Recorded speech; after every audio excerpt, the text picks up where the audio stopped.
ගෙදරක් පවුලක් වුණාම තියෙන්න ඕනේ පන්සලක් වාගේ. ඔය පවුල් පන්සල් වගේ කරගන්න ගියපම සමහර වෙනවා පන්සල් පවුල් වගේ කරගන්න. මොකද මෙහෙම දේශනා කරන්න හේතුව පවුලෙන් පිටස්තරව සනසීමක් හොයන්න එපා. ඒක විහිළුවක් පින්නතුනේ. බිරිඳ දරුවෝ අම්මා තාත්තා සහෝදරයන්ගෙන් පිට කොහෙන්ද තියෙන තෘප්තියක්? ඒ ලබන තෘප්තිය අර යට කුණු වෙලා තියෙනකොට උඩින් දාන ඔපයක් විතරයි. ඔය සමහර සහෝදරයොත් එක්ක හරි ඉක්මනට තරහ වෙනවනේ. විවිධ ප්‍රශ්න වලට. ජීවිතේ ඕනතරම් කසාද බඳින්න පුළුවන් හොද? ඕනතරම් දරුවෝ හදන්න පුළුවන්. ඕනතරම් සහෝදරයෝ හැදියාගේද? ආය සහෝදරයෝ හම්බෙන්නේ නැහැ. ඕනතරම් අම්මා තාත්තා හම්බෙනවද? එක පාරයි පෙන්නතුනි. එකයි එච්චරයි. ඇයි ඉතින් ඒ කට්ටියත් එක්ක එදිරිවාදිකම් තියාගෙන ඉන්නේ? ඔහොම ඉඳගෙන මතක් කරන්න බලන්න අන්තිමට සහෝදරයෝ ටික එක්කව වෙලා ආදරෙන් හිටපු දවසක් තියෙනවද? ලෙන්ගතු හිටපු දවසක් තියෙනවද? මොකක්ද මේකේ පිරිමහන්නේ? මොකක්ද මේකේ බේරන්න තියෙන එදිරිවාදිකම? ඒ නිසා එකටම පුරුදු වෙන්න.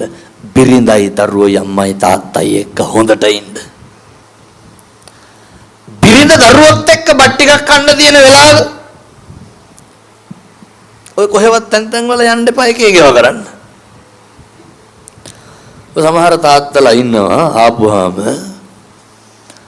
එනවා ඇඟපත හොද ගන්නව ලෑස්ති වෙනවා යනවා 3 මේකයි. ආ එන්නේ 12ට එකට විතර. ජීවිතේ පුරුදු වෙන්න. බිරිඳ දරුවෝ අම්මා තාත්තා එකට බත් කන්න වෙනතුනේ. මේවා මං ලක්ෂ වතාවක් කියලා ඇති. මෙතනින් තමයි කල්යාණ මිත්‍රත්වය හැදෙන්නේ. කුමකනම් සේරම හැදෙන්නේ කොහෙන්ද? ගෙදරින්. වෛරය වැඩිපුරම ඇති වෙන්නේ ගෙදරද පිටස්තර සමාජයටද? ගෙදරට. ඊර්ෂ්‍යාව හැම එකක්ම ඇති වෙන්නේ පෝෂණය වෙන්නේ ගෙදරින්. මිනිස්සෙකුට සත්පුරුෂයෙක්ද අසත්පුරුෂයෙක්ද වෙන්න බලපානවා පින්නතුනේ. ඔය ආර්යයි පරිසරයයි මිනිස්සුන්ට බලපානවා. මිනිස්සුන්ගේ ජීවිතේ කවදා හරි යම් දේවල් ප්‍රසාරණය වෙන්නේ ආර්ය සහ පරිසරයේ තිබ්බ බලපෑම දිගපරල මත. අර සත්‍ය කුබ්බජාතකේ අහලා දිනවනේ. අර දෙපැත්තට වැඩිච්ච කිරව් දෙන්න. හොරු ගාවට වැඩිච්ච එක හොරෙක් වුණා. තාපසාරාමයට වැඩිච්ච විටවා හොඳ ගිරවෙක් වුණා. පැහැදිලි දෙපැත්තේ තියෙන බලපෑම. ඒ නිසා කාලෙකින් ලබාගත් මනුෂ්‍යාත්ම භාවය තුල ප්‍රගුණ කරන්න පින්නතුනේ සත්පුරුෂෝ අසත්පුරුෂෝ කවුද කියලා අඳුර ගන්න. ඊළඟ කාරණය.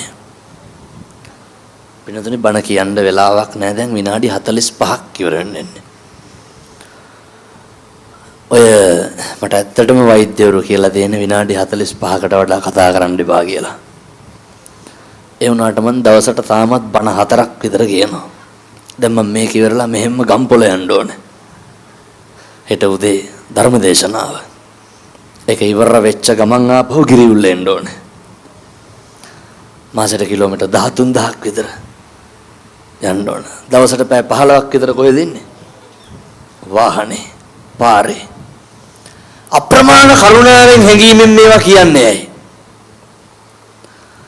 කවදනම් ආයේ ඔහොම ඉඳගෙන බණ ටිකක් අහන්නද? අය හම්බෙයිද සංසාරේ? සංසාරේ කවදනම් ආයේ හොඳ නරක තේරුම් ගන්නද? සංසාරේ කවදනම් ආයේ පව්පින් තේරුම් ගන්නද? ඕක ලැබිච්ච හොඳ අවස්ථාව. ඕක ලැබිච්ච හොඳ වාග්යක්.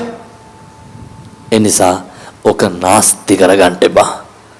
යමක් ගොඩනගනවා නම් හදා ගන්නවා නම් තියෙන්නේ මේක ඇතුලේ විතරයි.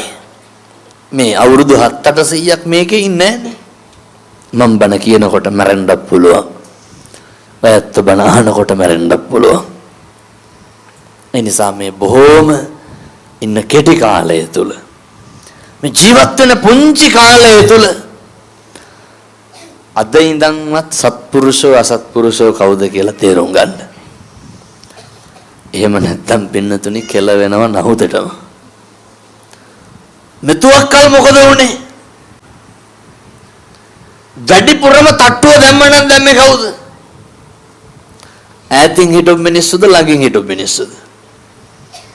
ඇත්තටම වෙනස්කම් කෙරුවේ උදව් කරපු මිනිස්සුද නොකරපු මිනිස්සුද? අපි උදව් කරපු මිනිස්සු. ජීවිතේ කවදා හරි කලකිරුණා නම් කලකිරුනේ අඳුරන්නේ නැති මිනිස්සු හින්දාද අඳුරන මිනිස්සු හින්දාද? අඳුරන මිනිස්සු හින්දා. ඇයි අපිට එහෙම වුනේ? සත්පුරුෂෝ අසත්පුරුෂෝ අඳුර ගන්න බැරි වෙච්ච හින්දා. දැන් හයි හාමුදුරනේ කොහොමද අඳුරගන්නේ? එක දෙයයි තියෙන්නේ. ඒක වෙන්න ඕන අපෙන්. අපි සත්පුරුෂයෙක් වෙන්න. ඔච්චරයි. අනේකගේ අසත්පුරුෂකම සත්පුරුෂකම අදාළ කරගන්න එපා. වටින්නේ අපේ සත්පුරුෂකම විතරයි.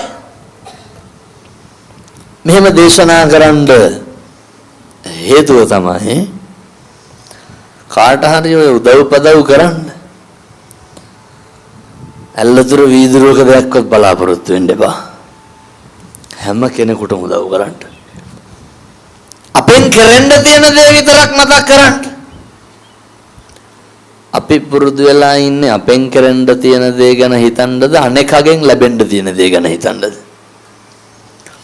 ද උදාහරණයක් විදියට දැන් මම හිතනවා මෙහෙ ඇති නේද ඔෆිස් වල වැඩ කරන විවිධ ඒවා රැකියා කරන උදවිය ඉන්නවනේ. විවිධ ශේස්ත්‍රයන් වල විවිධ පැතික. දැන් ඉතින් මේක අහලා හෙට ඉඳන් කරන්න ඕන හොඳේ. එහෙම නැත්නම් ඔය ඉඳගෙන තෙරපෙන එකේ තේරුමක් නැහැ. ඔය පින්නතුනි මට මේ කාරණා මං එන්න ඉගෙන ගත්තේ සමහර දේවල් අත්දැකීම් වලින් අපි ඉගෙන ගන්නවානේ. මම ඔය පශ්චාත්තුපාදීය කරන්න දිල්ල විශ්වවිද්‍යාලේ ඉන්නකොට අපිට මට හැමදාම කෑම ගෙනාවේ බෞද්ධ ඔය උත්තර ප්‍රදේශ වල ඉන්න අපේ මේ ගෑනු ළමයෙක් යාළුවේ. හරි හොඳ බෞද්ධයෝ හින්දු. එතකොට හැම කෙනාටම හරි කෘතවේදීව hina වෙනවා. බුදුරමේ උගන්ලා දෙන්න. පුබ්බාසි එහෙම නේ. කලින් hina වෙන්න කලින් කතා කරන්න. අර අපේ ලංකාවේ මිනිස්සුන්ගේ ඕක නැහැනේ. ලංකාවේ මිනිස්සුන්ගේ මොකද්ද තියෙන්නේ? hina වුණොත් hina වෙනවා. කතා කරොත් තමයි කතා කරන්නේ.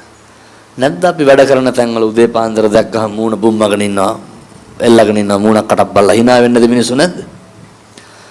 අකරපු දෙයක්වත් නැහැ කියපු දෙයක්වත් නැහැ. මූණ එල්ලගෙන ඉන්නේ. හොඳ මතක් වෙයි යහවලා කියලා අපි ඔෆිස් එකේ. ඔය මම ඇහුවා මේ නම මිත්තගෙන් ඇහුවා මේ ඉතින් හැමෝම එක්ක hina වෙනවා සමහරු ගණන් ගන්නෑ. මට කියනවා බන්තේ මේ ඔය ඉතින් මම hina වෙන එක මගේ වැඩක්. ඔයක ඇත්ත hina නොවෙන එක. ඒක යත්තන්ගේ වැඩක්. පැහැදිලිද මං කියන එක? මේ බුදුවරු උගන්වපුවා මේ. පුරුදු වෙන්න. අපි අපේ වැඩේ කරන්න. මොකටද අනේකගේ සත්පුරුෂකම මිනිස්කම නොමිනිස්කම අපිට? දැන් මේ අද බණහඬ ආපු සේරමෝක හිතුවොත් මොකද වෙන්නේ? මං කොහොමත් පින්නතුනේ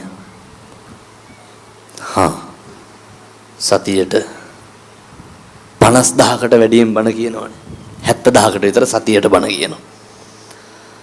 මාසෙට ලක්ෂ 3කට විතර බණ කියනවා. එතකොට සමහරක් තැන්වල තරුණයෝ හිතා ගන්න බැරි විදිහට හැදෙනවා. ඒ හින්දම මේක දරන්න බැරි කොටසක් ඉන්නවා. දැන් ඔය ඊයේ තමන් දැක්ක එකක් යනවා. දකින්නවත් ඇති Facebook එකේ මට ඔය එක ඒවා කියනවා. මට නම් ඇත්තටම බලන්න වෙලාවක් නැහැ. මට අපේ කට්ටිය තමයි බලලා කියන්නේ. ගෝල් ෆේස් එකේ බණක් කියනවලු අෂේන් එක. ඒකර උපහාසයට ලක් කරලා මට යෝජනා කීපයක්ම ආවා ලංකාවේ ව්‍යාපාරික මහත්තුරුන්ගේ මොකක්ද? ගෝල් ෆේස් එකේ බණක් කියමු කියලා. ඒක පිරෙන්නේ නැහැ කියලාද හිතන්නේ? රට වටින් මිනිස්සු තරුණයෝ වෙන්න ලෑස්තියි.